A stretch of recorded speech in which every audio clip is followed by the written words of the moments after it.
नमस्कार मित्रांनो, एन के ऑनलाईन क्लासमध्ये आपले सर्वांचं मनपूर्वक स्वागत। मित्रांनो, इयत्ता 10वीच्या परीक्षा रद्द करण्यासंदर्भात उच्च न्यायालयामध्ये असलेले जी याचिका आहे त्याच्यावरती सुनवाई आज होती आणि त्या सुनवाईमध्ये आज कुठला निर्णय झालेला आहे आणि काय अपडेट आहे त्याच्या संदर्भातली याविषयीची माहिती आपण जाणून घेऊया, जेणेकरून आपल्याला परीक्षेच्या संदर्भातला अंदाज येऊन जाईल। मित्रांनो पहा, त्या संदर्भातल्या आजच्या पेपरमध्ये असलेल्या हेडिंग होत्या 10वीच्या परीक्षेसंदर्भात निकाल काय लागणार, कारण आज सुनवाई आहे। लाखो विद्यार्थी आणि पालकांचे लक्ष याकडे लागलेले आहे। तर या मध्ये महत्त्वाचं ज्या गोष्टी आहेत त्याच्यावरतीच फक्त आपण एक नजर टाकूया। या आधी राज्य सरकारकडून उच्च न्यायालयामध्ये एक प्रतिज्ञापत्र सादर केलेलं होतं। या प्रतिज्ञापत्रावरती उच्च न्यायालय आता काय निरीक्षण नोंदवणार याकडे विद्यार्थी, पालक आणि शिक्षकांचे आजच्या सुनवाईमध्ये लक्ष लागलेलं आहे। दरम्यान उच्च न्यायालयाच्या या संदर्भातील निर्णयाला वेळ लागू शकतो असं मत कुलकर्णी यांनी मांडलेलं होतं। मात्र यावेळी जर निर्णय शिक्षण विभागाच्या बाजूने गेलाच तर आपली सर्वोच्च न्यायालयात जाण्याची तयारी असल्याचंही त्यांनी स्पष्ट केलेलं आहे। म्हणजे जर शिक्षण विभागाच्या बाजूने निकाल म्हणजे जर परीक्षा रद्द करण्यात याव्यात, ज्या शासनाने रद्द केलेल्या आहेत, आणि असा निकाल जर उच्च न्यायालयाने पण दिला तर सर्वोच्च न्यायालयात जाण्याची तयारी त्यांनी दाखवलेली आहे। त्यामुळे मला वाटते आणखी निकालाला वेळ लागणार आहे आणि याच्यावरती आणखी चर्चा होऊ शकते आणि वेळ लागू शकतं असं एक वातावरण या ठिकाणी निर्माण झाल्याचं पाहायला मिळतं आहे। ही एक बातमी होती, तुम्ही पाहून घ्या। मुंबई मेन जे एडिशन आहे लोकमतचं त्या पेपरमध्ये पेज नंबर 2 वरती असलेली ही बातमी होती। दुसरी एक बातमी आहे, 10वीच्या परीक्षेची तुलना 12वी सोबत होऊ शकत नाही।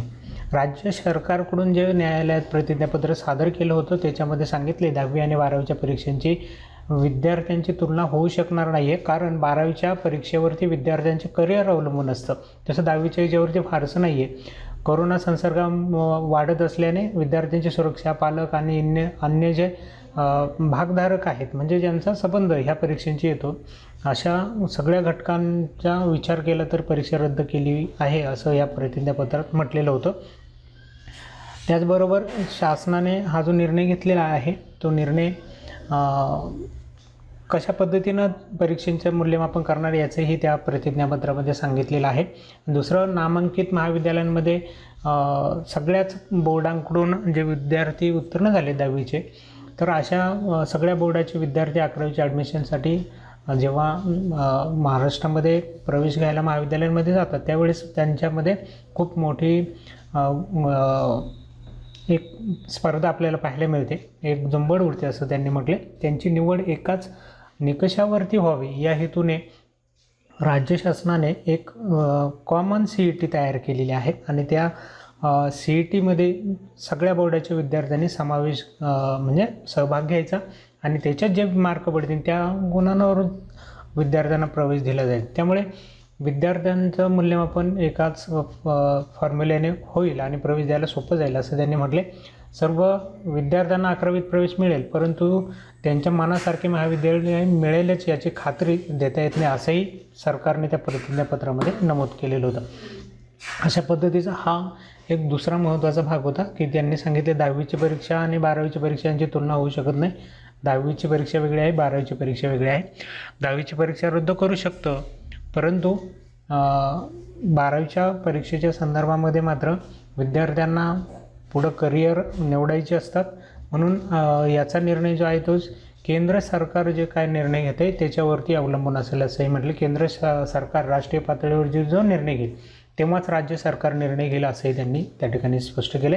12वीच्या परीक्षेवरती विद्यार्थ्यांचे करिअर अवलंबून असते, 12वीनंतर त्यांचे करिअर निवडतात, म्हणून 12वीच्या परीक्षेचा निर्णय प्रलंबित आहे। 12वीच्या विद्यार्थ्यांना 10वीच्या विद्यार्थ्यांपेक्षा अधिक सामाजिक भान असते, मानसिक व शारीरिकदृष्ट्या ते अधिक मजबूत असतात। 12वीच्या परीक्षांबाबत निर्णय घेतला नाही म्हणून शासन 10वीची परीक्षा रद्द करू शकत नाही असे कोणीही म्हणू शकत नाही असंही या प्रतिज्ञापत्रात म्हटले। म्हणजे ते म्हणतात 10वीची मुलं लहान आहेत, ते मानसिकदृष्ट्या नाहीत आणि बऱ्याचशा गोष्टी त्यांचा उल्लेख केला आहे। त्यामुळे 10वीचे विद्यार्थी एक लहान समजलेत, पण 12वीचे विद्यार्थी त्यांच्या तुलनेत चांगले सक्षम आहेत, म्हणून त्यांचा निर्णय आम्ही घेतलेला नाही असं यामध्ये म्हटलेलं आहे। आणि आज जे काही इतर निर्णय झालेले आहे. कोर्टामध्ये जी सुनवाई झाली त्या सुनवाईमध्ये नक्की काय पाहायला मिळालं तेही आपण एकदा पाहून घेऊयात. आज उच्च न्यायालयामध्ये सुनवाईला जेव्हा सुरुवात झाली, धनंजय कुलकर्णी यांची जी जनहित याचिका होती त्या याचिकेवरती सुनवाई करत असतानाच धनंजय कुलकर्णींच्या विरोधामध्ये इंटरप्रिटेशन याचिका म्हणजेच त्याच्यावरती स्थगिती आणणारी याचिका 2 दाखल झालेल्या आहेत, ज्यामध्ये एक विद्यार्थी आहे आणि 2 पालक आहेत, असे 2 वेगवेगळ्या याचिका या ठिकाणी दाखल करण्यात आल्या. त्यामुळे मुंबई हायकोर्टातील 10वीच्या परीक्षा संदर्भामध्ये बोर्डाने या ठिकाणी थोडंसं उच्च न्यायालयाने ह्या ठिकाणी थोडंसं ह्या याचिकांवरती न्याय किंवा सुनवाई करायला टाळलं आणि 2 वेगवेगळ्या हस्तक्षेप याचिका दाखल झाल्यामुळे निर्णय देण्यास उच्च न्यायालयाने नकार दिला. एकच याचिका फक्त परीक्षे घ्याच्या बाजूने होती आणि 2 याचिका ज्या होत्या त्या याच्या विरोधात होत्या. 10वीतील एक विद्यार्थी 2 पालक यांनी या परीक्षा घेण्यास नकार नसणारी याचिका दाखल केली होती.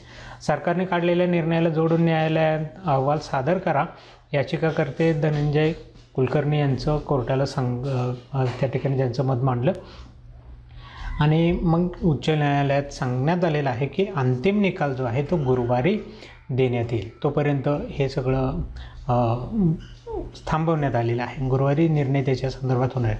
तसंच दुसरी एक 12वीच्या परीक्षांच्या संदर्भात देखील एक याचिका चालू आहे. त्याच्यामुळे 12वीच्या संदर्भातलाही निर्णय गुरुवारी येईल असं केंद्राने सांगितलं की आम्हाला 2 दिवसाचा मुदत द्या, आम्ही 2 दिवसात त्याच्या संदर्भातील माहिती कोर्टासमोर सादर करू, कशी पद्धतीने परीक्षा घेतली जाईल वगैरे 12वीच्या संदर्भात. आणि ही 10वीचाही आता निकाल गुरुवारपर्यंत ढकलण्यात आलेला आहे. त्यामुळे आजच्या याचिकेमध्ये फारसं काही निर्णय त्या ठिकाणी आपल्याला पाहायला मिळाला नाही. फक्त 2 याचिका नवीन त्याच्यामध्ये ॲड झालेल्या आहेत, त्यामुळे निर्णय लांबणीवरती गेलेला आहे. आणि दुसरं महत्त्वाची गोष्ट मी सांगितली होती तुम्हाला की इथं बोर्डाकडून म्हणजे शासनाकडून सांगितलेलं आहे की ह्या ज्या परीक्षा आहेत त्या परीक्षा 2 वेगवेगळ्या पद्धतीने आहेत. त्यामुळे 10वीची आणि 12वीची परीक्षेची तुलना करता येणार नाही. 12वीची जी परीक्षा आहे ती केंद्र शासन काय निर्णय घेते त्याच्यानंतरच आम्ही राज्य शासनाकडून निर्णय घेतला जाईल. आणि दुसरी महत्त्वाची की ज्यांनी ह्या परीक्षा घेण्याच्या संदर्भामध्ये याचिका दाखल केली त्यांनी सांगितले उच्च न्यायालयात जर निर्णय व्यवस्थित लागला नाही तर सर्वोच्च न्यायालयात देखील आम्ही जाणार आहोत.